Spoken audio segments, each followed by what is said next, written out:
Astaghfirullah. Bismillahirrahmanirrahim.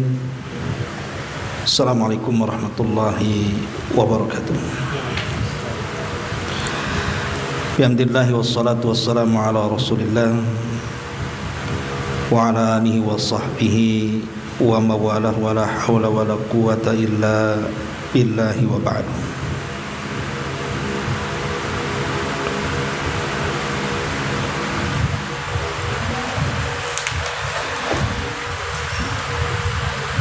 Alhamdulillah, di siang hari ini kembali kita bisa duduk untuk bertalabul ilmi di Yayasan Rufaidah,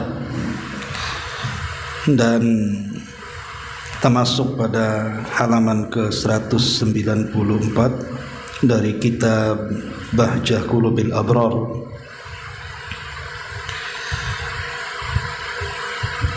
Yang menjelaskan tentang hadis-hadis singkat tetapi memiliki makna yang padat. Pada poin ke-58 di sini ada poin tentang bukti bagi orang-orang yang mengaku-ngaku. Baik, kita akan baca hadisnya. An Ibni Abbasin radhiyallahu anhu maqala qala Rasulullah sallallahu alaihi wasallam law yu'tan nasu bida'wahum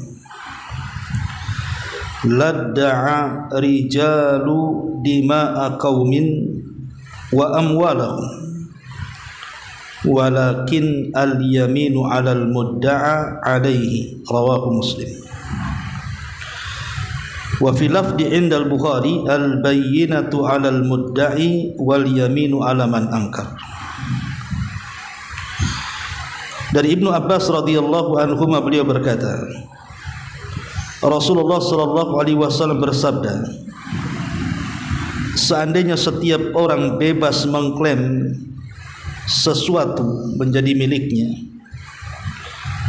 maka banyak orang yang akan mengklaim darah dan harta orang lain. Akan tetapi harus ada sumpah dari orang yang menyangkal klaim tersebut.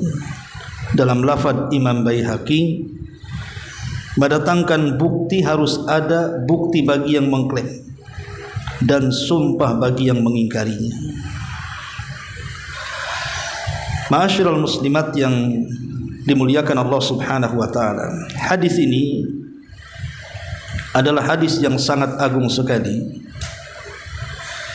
yang diajarkan Nabi SAW kepada kita untuk menyelesaikan banyak masalah. Tapi sebelumnya kita akan menjelaskan tentang faedah hadis ini dulu. Yang pertama, hirsu asy-syari'ati ala hifdzi amwalin nas wa dima'ihim, bahwa syariat Islam itu sangat menganjurkan agar kita menjaga harta manusia dan darah-darah manusia, agar tidak ada orang yang semena-mena mengambil harta dengan cara yang batil atau menumpahkan darah dengan cara yang zalim. Jadi Islam itu sangat menjunjung tinggi keamanan. Menjaga darah manusia dan harta manusia adalah tujuan daripada disyariatkan syariat yang mulia ini. Kemudian yang kedua, bahwa siapapun yang mengklaim sesuatu menjadi haknya, ada orang yang datang mengatakan ini rumah saya, ini kebun saya, ini tanah saya, padahal sudah ada yang meninggali,nya, sudah ada yang merawatnya, sudah ada yang menanaminya. Maka bagi yang kemudian mengklaim bahwa itu adalah haknya, bukan hak orang lain, maka wajib dia mendatangkan bukti. Harus ada bukti. Karena di masyarakat ini kita kenal kalau urusan lahan atau tanah itu kan biasanya tumpang tindih surat. Terkadang yang satu mengklaim ini tanah saya, ini rumah saya, ini kebun saya, yang lain pula mengklaim dengan hal yang sama. Maka yang merasa dirinya bahwa itu adalah miliknya, maka dia harus mendatangkan bukti yang lebih kuat dibandingkan orang yang dituduh menyerobot tanahnya. Kalau tidak, maka dia telah membawa kepalsuan dalam tuduhannya. Sebaliknya, orang-orang yang mengingkari, maka dia harus bersumpah. Jadi orang yang tertuduh itu cukup bersumpah saja, tidak perlu mendatangkan bukti. Kalau ada dua orang rebutan lahan, maka yang mengklaim bahwa itu lahannya, dia wajib mendatangkan bukti. Tetapi yang lainnya, yang pihak tertuduh, cukup bersumpah saja dengan mengatakan, demi Allah ini tanah saya, ini rumah saya, ini kebun saya. Engkau mengaku-ngaku ini rumah, ini kebun, ini sawah kamu, mana buktinya? Begitulah syariat Islam, tidak bisa semena-mena. Sebab kalau seandainya seseorang berhak mengklaim sesuatu menjadi miliknya tanpa bukti, maka darah manusia bisa tertumpah, harta manusia bisa diambil dengan cara yang zalim, dan ini kezaliman yang nyata. Dan banyak sekali contoh umpamanya yang terjadi di negeri kita saja, di Batam sini. Berapa banyak akibat rebutan lahan, kemudian yang satu menyewa preman, yang satu menyewa preman, akhirnya berkelahi, ada pula yang mati di situ, ada yang dipukul di situ. Atau lebih jauh daripada itu, dia mengambil hak orang lain. Yang bukan tanahnya dirampas menjadi tanahnya, yang bukan kebunnya diklaim bahwa itu kebunnya. Maka berapa banyak harta manusia akan terzalimi di sini. Bahkan boleh jadi orang yang tertuduh menjadi tersangka. Bisa saja kemudian dia dimasukkan penjara padahal dia di pihak yang benar. Itu karena tidak ada kaedah yang disebutkan dalam hadis ini. Ma'asyiral muslimat yang dimuliakan Allah Subhanahu wa taala. Makanya di sini kewajiban seorang hakim, dia harus teliti betul kepada orang yang bersengketa. Jangan sampai kemudian dia berat sebelah. Karena sudah sering saya katakan, hakim itu kan ada 3 macam. Ada hakim itu memiliki pengetahuan tapi disesatkan pengetahuannya karena dunia. Mungkin orang berkasus soal lahan, disogoknya hakim ini, akhirnya membela salah satu dari kedua. Siapa yang mendatangkan keuntungan dia bela. Maka ini hakim di neraka, kata Rasul. Kemudian yang kedua, hakim jahil, tidak punya pengetahuan, tidak punya wawasan. Kemudian dia berhukum dengan kejahilannya, maka dipastikan dia tidak berhukum dengan keadilan. Kemudian yang ketiga, hakim yang penuh dengan pengetahuan dan memutuskan dengan keadilan. Maka ini hakim di surga. Maka ini penting sekali bahwa ketika ada kasus yang satu mengklaim, yang satu mengingkari, kemudian dibawa kepada mahkamah pengadilan, maka sekali lagi seorang qadhi ataupun hakim harus sebijak mungkin meneliti bukti-buktinya, baru kemudian memutuskan setelah berdoa kepada Allah Subhanahu wa taala. Ma'asyiral muslimat yang dimuliakan Allah Subhanahu wa taala. Di sini Nabi SAW mengatakan, seandainya setiap orang bebas mengklaim sesuatu menjadi haknya, maka akan banyak orang-orang yang mengklaim darah dan harta orang lain. Akan tetapi harus ada sumpah dari orang yang menyangkal klaim tersebut, dan dalam riwayat yang lain yang mengklaim harus mendatangkan bukti. Seperti apa buktinya? Ma'asyiral muslimat yang dimuliakan Allah Subhanahu wa taala, di antara jenis bukti yang harus dihadirkan adalah asy-syahadah, adanya persaksian. Karena pada umumnya yang namanya saksi itu biasanya bisa mengungkap kebenaran dan juga mengungkap kejujuran orang yang menuduh atau pendakwah tadi. Jadi saksi itu penting.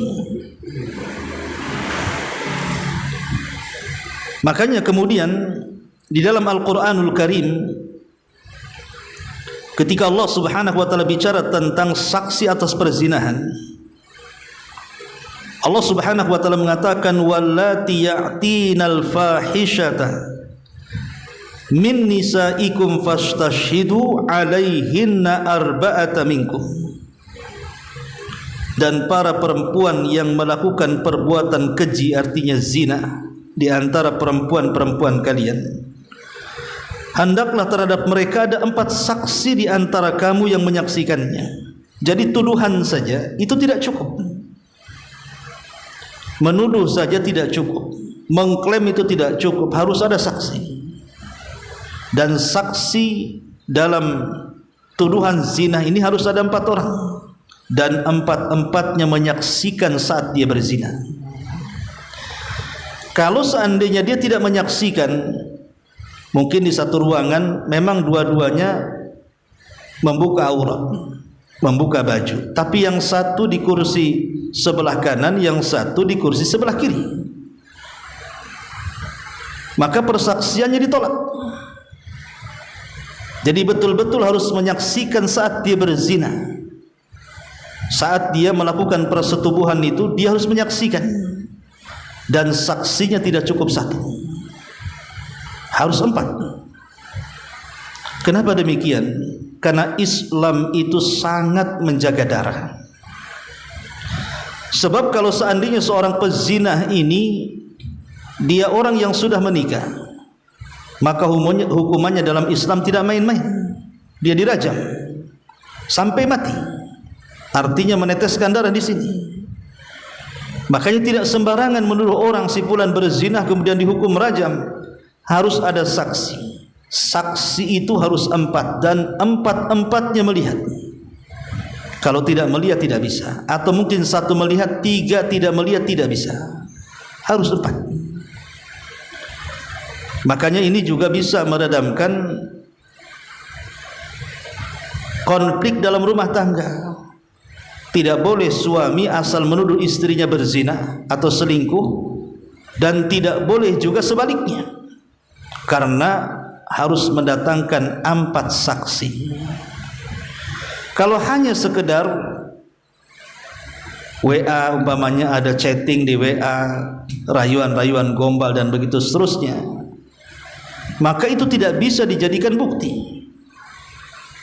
bahwa si anu telah berzina.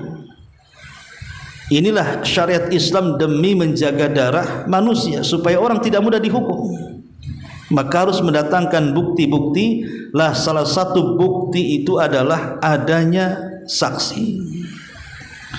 Sebab kalau dia tidak mendatangkan bukti, justru yang menuduh harus dicambuk 80 kali dalam Islam.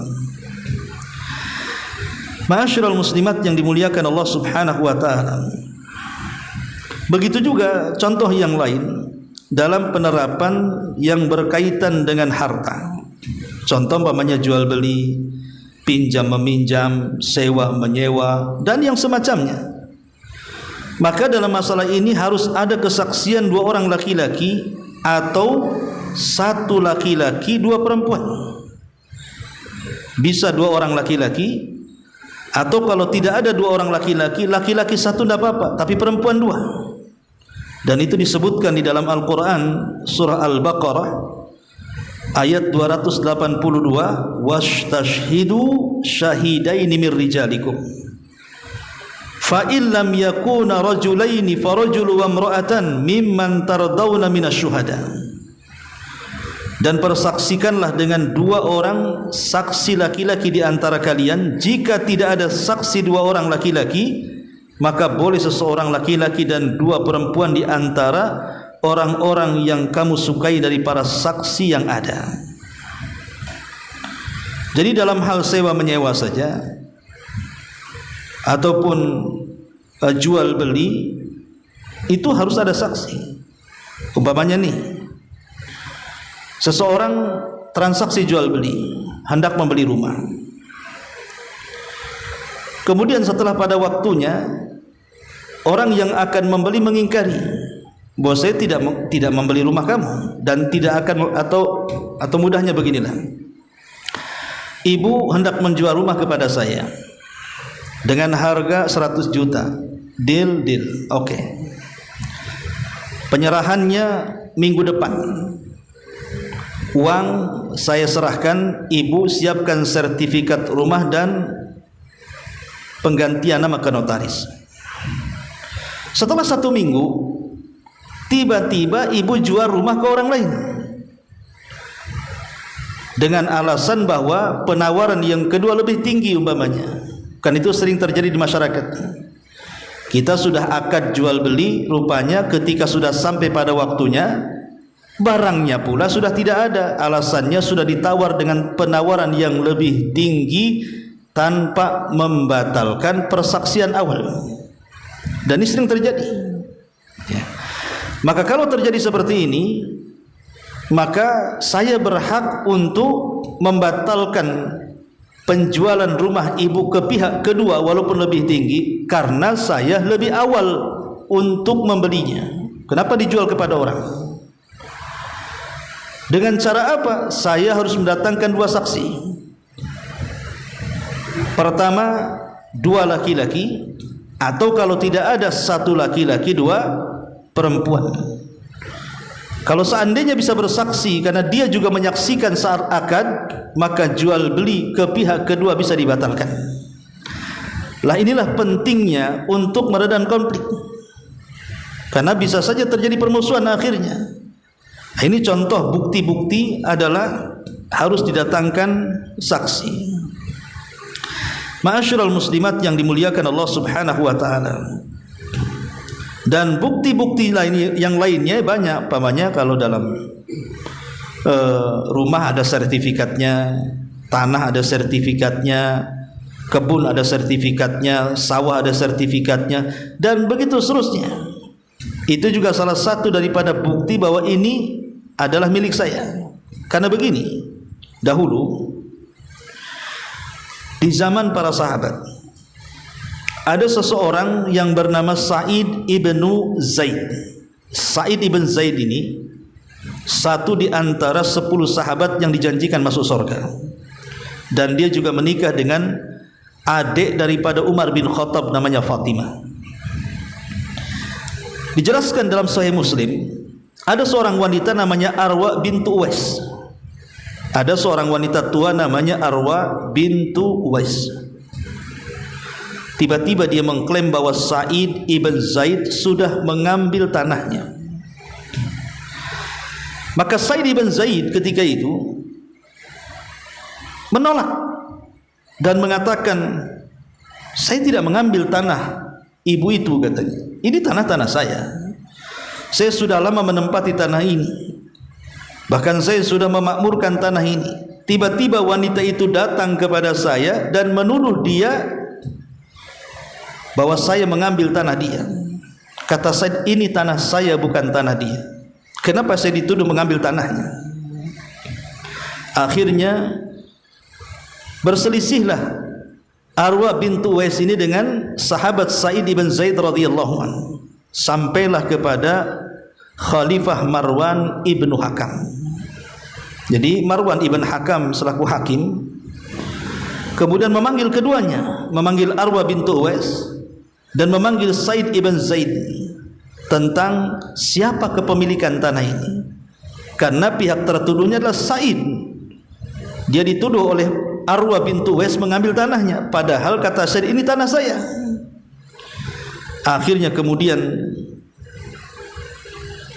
Khalifah Marwan pun mengatakan kepada Sa'id, wahai Sa'id, adakah bukti ini adalah tanah?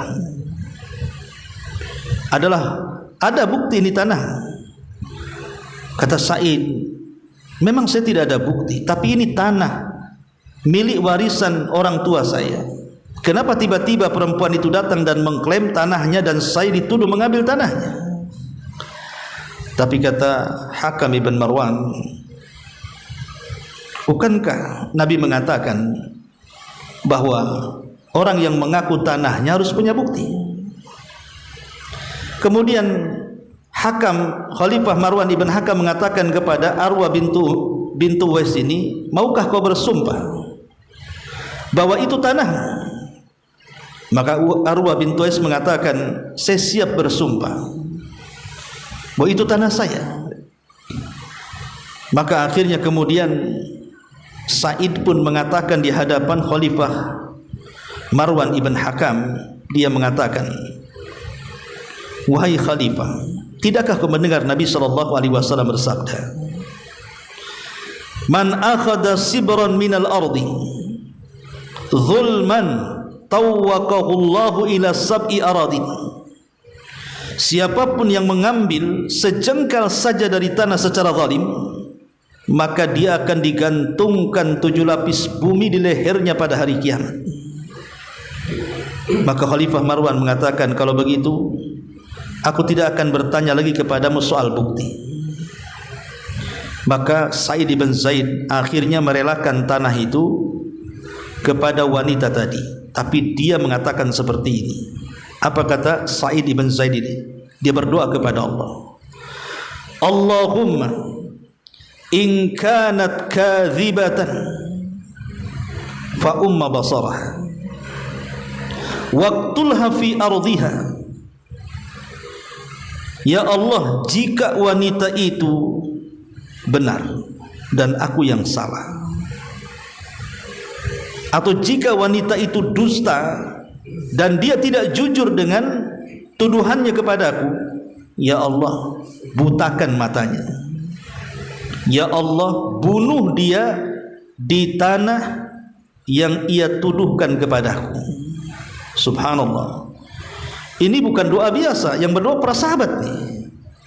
Sahabat Nabi SAW berdoa seperti ini, ya Allah, butakan matanya, kemudian wafatkan dia di kebunnya kalau memang dia berdusta. Subhanallah. Maka dijelaskan dalam Sahih Muslim, setelah Sa'id bin Zaid ini berdoa seperti itu, maka disebutkan fama matat hatta dhahaba basaruha thumma bayyana hiya tamshi fi ardiha id waqa'at fi hufratin famata. Maka wanita ini betul-betul akhirnya dibutakan matanya ketika dia berjalan di tanahnya. Tiba-tiba dia terpeleset masuk ke dalam lubang dan Allah wafatkan dalam lubang itu. Lihat, terkadang kezaliman ini harus dipahami bahwa ada dosa yang hukumannya itu terkadang cash di dunia sebelum akhirat. Kata Nabi SAW, ma min dzambin ajjalallahu uqubatahu fid dunya qabla al-akhirati. Tidak ada dosa yang disegerakan hukumannya di akhirat, di dunia sebelum akhirat. Apa itu? Al-baghyu, kezaliman. Karena dia sudah berbuat zalim, dia mengklaim bahwa itu tanahnya dan Sa'id telah mengambilnya, padahal itu bukan tanahnya dan memang milik Sa'id bin Zaid. Berarti dia zalim, mengambil hak orang, kan begitu. Itulah kata Nabi SAW, kalau setiap orang dengan serampangan mengklaim itu milik dia, maka dia akan menghalalkan darah dan harta orang. Akhirnya tanah yang harusnya milik Sa'id ibn Zaid ini dirampas oleh wanita tadi secara zalim. Dan Sa'id tidak bisa apa-apa, tetapi dia hanya bisa berdoa kepada Allah Subhanahu wa taala, jika wanita itu berdusta maka butakan matanya dan bunuhlah dia di tanahnya. Akhirnya Allah kabulkan. Dari sini ingat, jangan pernah menzalimi siapapun, dan jangan coba-coba melakukan kezaliman dengan mengklaim itu tanah dia, itu rumah dia, itu kebun dia, itu sawah dia, kalau dia tidak punya bukti kuat tentang kepemilikan. Dan kalau seandainya seseorang mengalah, walaupun itu tanahnya, setelah memperjuangkan tapi dia tidak berdaya, maka ketahuilah Allah Subhanahu wa taala tidak pernah tidur. Pasti Allah Subhanahu wa taala akan membalaskan untuk pihak yang dizalimi, walaupun yang dizalimi ini orang kafir sekalipun. Tetap Allah Subhanahu wa taala akan menolongnya, karena Allah bukan menolong karena kekafirannya, tapi Allah tidak suka dengan kezaliman dan Allah sangat cinta dengan keadilan. Ini satu kisah. Kisah yang kedua dikisahkan dari Jabir bin Samurah radhiyallahu anhu tentang kisah Sa'ad bin Abi Waqqas. Satu hari Sa'ad bin Abi Waqqas ini pernah ditugaskan untuk menjadi Perdana Menteri di Kufah. Jadi Sa'ad bin Abi Waqqas itu pernah diutus oleh Umar bin Khattab di zamannya untuk menjadi Perdana Menteri di Kufah. Tetapi dia difitnah. Ada orang-orang yang tidak suka dengan Sa'ad bin Abi Waqqas ini. Apa fitnahannya? Fitnahannya adalah Sa'ad bin Abi Waqqas ini tidak becus dalam memerintah. Dia tidak pernah memimpin perang, disuruhnya pasukan berjalan sendiri. Dia tidak pernah membagi harta rampasan perang dengan adil. Bahkan dia tidak pernah adil dalam memutuskan putusan. Bahkan yang lebih parah lagi, dia dituduh tidak bisa melakukan solat yang baik. Jadi solatnya dianggap bermasalah. Akhirnya berita ini sampai kepada telinga Umar bin Khattab radhiyallahu anhu. Maka Sa'ad pun dipanggil oleh Umar bin Khattab radhiyallahu anhu. Maka Umar radhiyallahu anhu bertanya kepada Sa'ad ini, kemudian mengatakan, ya Aba Ishaq, inna haula yaz'umuna annaka la tuhsin tusalli. Wahai Aba Ishaq, sesungguhnya mereka orang-orang Kufah menuduhmu kau tidak becus salatmu, tidak benar salatmu. Kemudian dia mengatakan kepada Umar bin Khattab, ya Amirul Mukminin, demi Allah, aku pernah salat dengan mereka, dengan solat yang pernah dilakukan Nabi SAW, dan aku tidak pernah menambah apa yang diajarkan Nabi SAW kepadaku. Kemudian Umar mengatakan, dzaka dhannu bika ya Aba Ishaq, itu kan prasangkamu. Baik, kita akan buktikan, mari kita cek ke Kufah. Akhirnya kemudian Umar radhiyallahu an pun berangkat ke Kufah.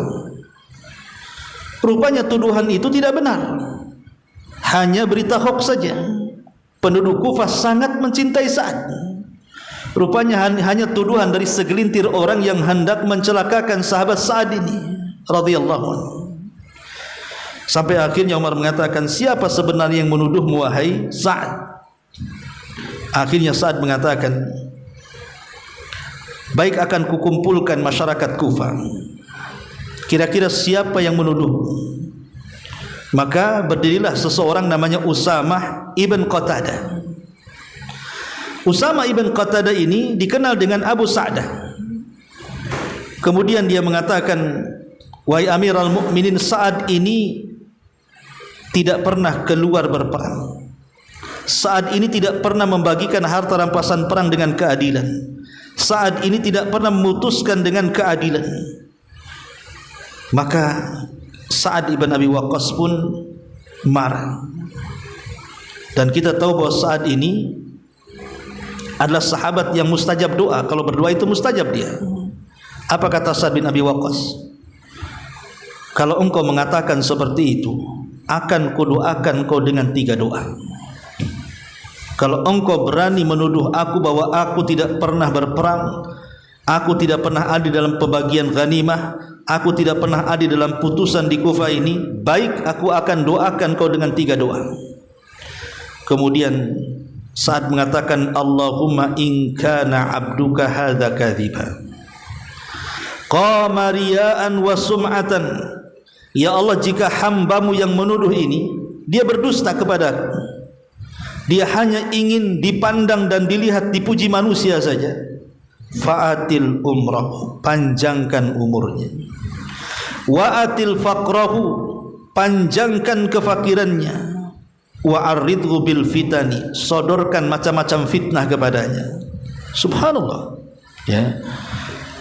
Sa'ad bin Abi Waqqas berdoa dan dia mustajab doa. Dia mengatakan, ya Allah, kalau orang ini yang menuduhku sembarangan ini, memang dia berdusta hanya untuk mencari nama dan kehormatan di Kufah ini, baik, saya akan berdoa kepada Allah untuk meminta 3 perkara. Ya Allah, panjangkan umurnya, panjangkan kefakirannya, sodorkan kepada banyak fitnah kepadanya. Subhanallah, di akhir hayatnya orang ini banyak masalah yang terjadi kepada orang yang menuduh Sa'ad ini. Banyak fitnah yang mencoba dia, dan usianya dipanjangkan. Kemudian dia kefakirannya panjang, harus meminta-minta di jalan raya, dan banyak persoalan yang menimpa dia. Subhanallah, lihat. Itulah kalau orang kemudian menuduh dengan sembarangan tanpa ada bukti, maka lihat fatal akibatnya. Bisa saja dia telah mendolimi orang, dan yang didolimi berdoa kepada Allah subhanahu wa ta'ala untuk kehancurannya. Makanya penting memahami kaidah ini, bahwa seandainya setiap orang bebas mengklaim 1 perkara menjadi haknya, maka banyak orang yang akan mengklaim darah dan harta orang lain, dan banyak orang yang akan terambil darah dan hartanya karenanya. Makanya pentingnya bukti bagi orang-orang yang mengklaim, dan sumpah bagi orang-orang yang mengingkarinya. Ma'asyiral muslimat yang dimuliakan Allah subhanahu wa ta'ala. Kemudian yang harus dipahami dari hadis ini juga,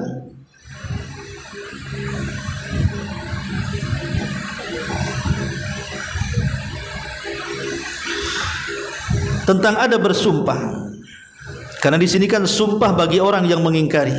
Jadi kalau seandainya ibu dituduh dan ibu tidak merasa bersalah, maka ibu cukup bersumpah saja, wallahi demi Allah saya tidak melakukannya, wallahi demi Allah saya tidak mengambilnya, wallahi demi Allah saya tidak menggibahnya.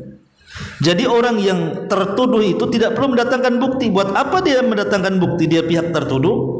Maka pihak tertuduh itu cukup bersumpah saja bahwa saya tidak melakukannya. Adapun adab sumpah ini sendiri,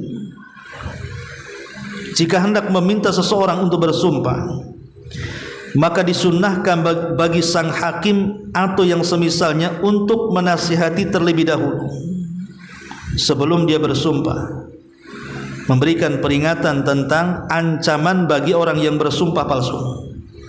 Ini sudah kewajiban seorang hakim. Dan orang yang merasa dituduh dan harus bersumpah, dia harus introspeksi. Kalau memang dia salah, jangan bersumpah bahwa dia tidak salah. Kalau dia melakukannya, jangan bersumpah tidak melakukannya. Makanya pentingnya seorang hakim menasihati. Jangan sampai berdusta atas nama sumpah palsu.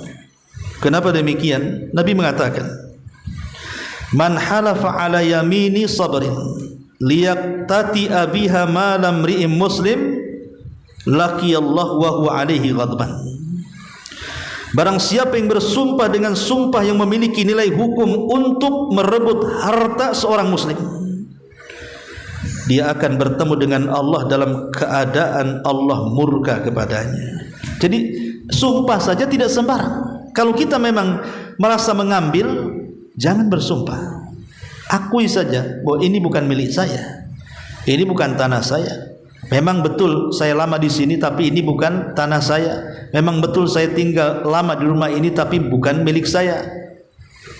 Betul saya mengelola kebun ini sudah puluhan tahun, tapi memang ini bukan punya saya. Akui saja. Jangan sampai kemudian bersumpah, demi Allah ini tanah saya, demi Allah ini rumah saya, demi Allah ini. Ingat, kalau sampai dia bersumpah untuk menguasai, apalagi kemudian dia memalsukan bukti-bukti, dia memalsukan, pamannya dia nembak surat-surat gitulah supaya terkesan memang itu miliknya. Kata Nabi SAW, laqiyallahu wa huwa alaihi ghadban, maka dia akan berjumpa dengan Allah Subhanahu wa taala dalam keadaan Allah murka kepadanya. Ma'asyiral muslimat yang dimuliakan Allah Subhanahu wa taala, makanya jangan sembarang orang itu bersumpah, karena sumpah di zaman sekarang persis kata Nabi SAW, ala wa qauluz zur, ingat, hati-hati, jangan bersumpah dengan sumpah yang palsu. Sumpah palsu itu sudah menjadi kebiasaan, terutama di dunia pengadilan. Terkadang ingin memenangkan sebuah kasus, dia bayar orang untuk bersaksi dan bersumpah. Dia membeli orang, ataupun dia menyewa pengacara dengan uang yang banyak, dengan yang pandai lisan bicaranya, kemudian bersumpah-sumpah bahwa itu miliknya, kemudian disodorkan bukti-bukti, padahal bukti itu sebenarnya buatan dia untuk mengelabui hak milik orang lain dan berpindah kepadanya. Ini sebuah kezaliman. Tidak boleh. Kalau seandainya satu jengkal tanah saja kita ambil, nanti pada hari kiamat dikalungkan 7 lapis bumi, bagaimana satu rumah berapa jengkal itu? Bagaimana satu kebun yang hektaran? Bagaimana satu sawah gitu ya, yang hektaran tanahnya? Berapa jengkal yang akan dikalungkan pada hari kiamat? Jangan memikir sesaat demi kenyamanan kehidupan dunia. Dunia ini akan fana, akan meninggalkan kita. Dan kita harus mempertanggungjawabkan semua apa yang kita lakukan di dunia, terutama soal kezaliman kepada orang lain. Karena kezaliman kepada orang lain, sekalipun di dunia kita bertobat, Allah tidak akan pernah meninggalkannya sampai orang yang dizaliminya memaafkannya, atau akan terjadi kisos pada hari kiamat, sehingga pahala yang sudah kita tumpuk-tumpukkan hilang dan diserahkan kepada orang yang kita zalimi. Ma'asyiral muslimat yang dimuliakan Allah Subhanahu wa taala, dan juga harus dipahami bahwa putusan hakim itu berdasarkan pengetahuannya. Jadi hakim ini bukan Tuhan yang mengetahui semua konflik masalah yang dihadapinya. Hakim ini kan tugasnya melihat kasus, dia hanya melihat dohirnya. Terkadang orang yang berselisih ini kan masing-masing bawa pengacara, atau yang satu lemah, yang satu kuat, yang satu tidak pandai bicara, yang satu pandai bicara. Hakim ini hanya memutuskan perkara zahir. Makanya Nabi SAW mengatakan saat dia sedang memutuskan sebuah perkara, apa kata Rasul? Innama ana basyarun, sesungguhnya saya adalah manusia biasa. Wa innakum takhtasimuna alayya, dan kamu memperdebatkan perkara kalian di hadapanku. Wa la'alla ba'dukum an yakuna alhana bihujjatihi min ba'din, boleh saja seseorang di antara kalian lebih fasih bicaranya daripada yang lainnya ketika menyampaikan argumen. Fa aqdhiya lahu ala nahwi ma asma, sementara saya akan menghukum berdasarkan apa yang saya dengar.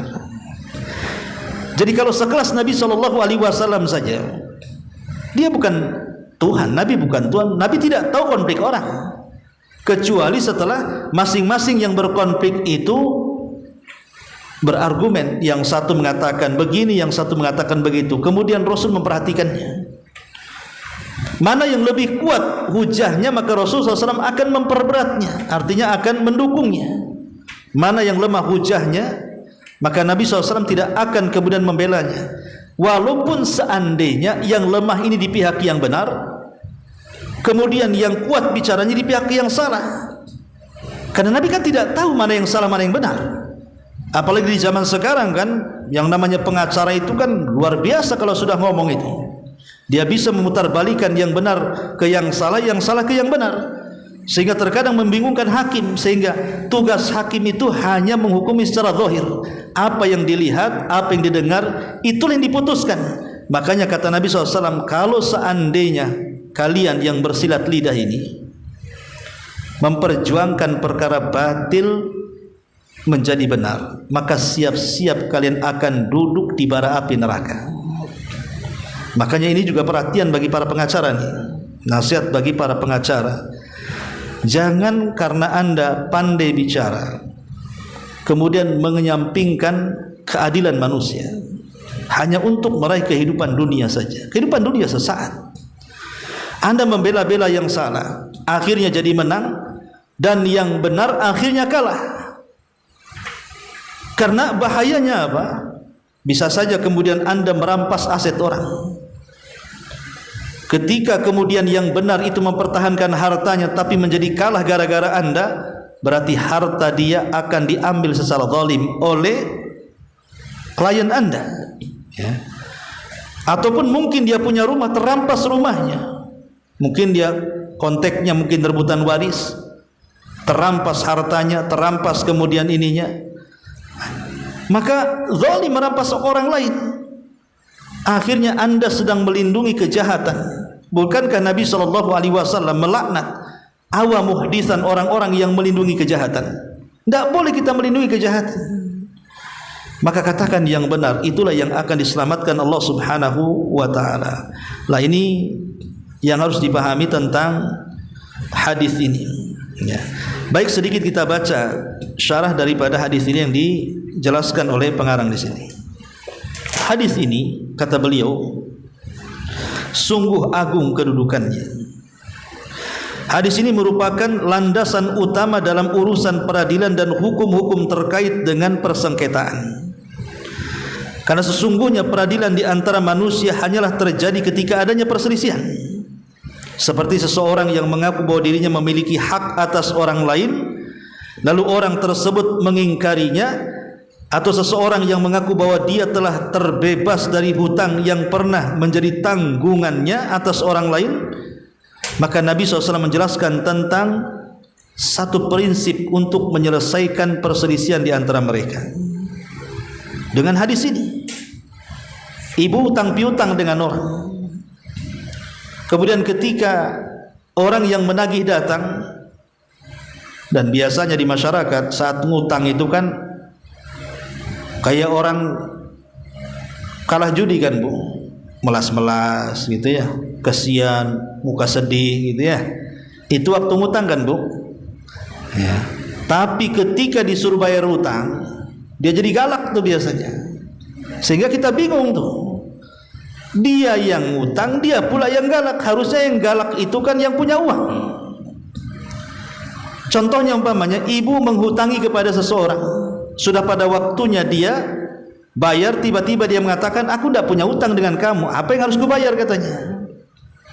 Maka di sini ibu harus mendatangkan bukti. Nih buktinya, ada perjanjiannya, ada kwitansinya, ada notarisnya. Nih buktinya, ada saksinya, 2 orang laki-laki atau 1 laki-laki 2 perempuan.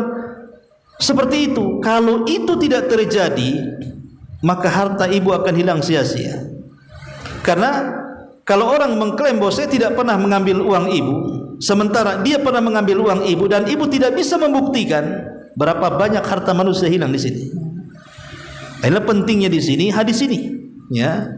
Makanya kata beliau, barang siapa yang mengklaim sesuatu, baik berupa benda, kemudian hutang piutang atau hak-hak lain, serta hal-hal yang terkait dengan hak-hak tersebut atas orang lain, lalu orang tersebut mengingkarinya, maka hukum asal hak tersebut adalah milik orang yang mengingkari. Itu masalahnya. Kalau ibu tidak bisa mendatangkan bukti, Berarti apa?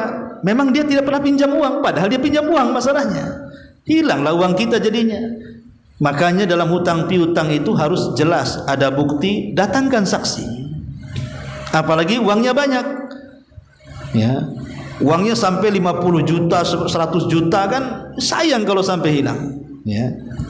Kemudian orang yang mengaku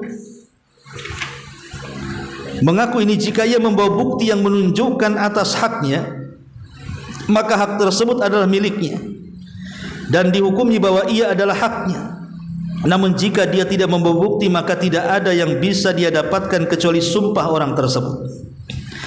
Demikian pula barang siapa yang mengklaim bahwa ia terbebas dari hak orang lain atasnya, sedangkan pemilik hak mengingkari pernyataannya dan mengatakan hak tersebut masih ada, belum terselesaikan, maka seandainya orang yang mengaku tadi tidak menunjukkan bukti pelunasan atau pembebasan tanggungan, berarti hak tersebut masih tetap atasnya menjadi tanggungannya. Karena demikian hukum asalnya, akan tetapi si pemilik hak harus bersumpah bahwa hak dia masih ada pada orang tersebut, ya. Dan begitu seterusnya. Ini contoh-contoh di bawahnya ibu bisa baca sendiri. Wallahu a'lam bishawab. Ini diantara keterangan singkat dari poin ke-58. Sebelum saya tutup, silahkan kalau ada yang mau bertanya.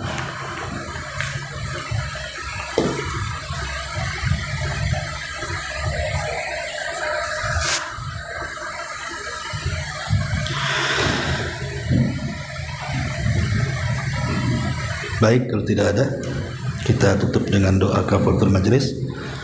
Subhanallah bihamdika, asyhadu an la ilaha illa anta, astaghfiruka wa atubu ilaik. Allahu ta'ala alam. Assalamualaikum warahmatullahi wabarakatuh.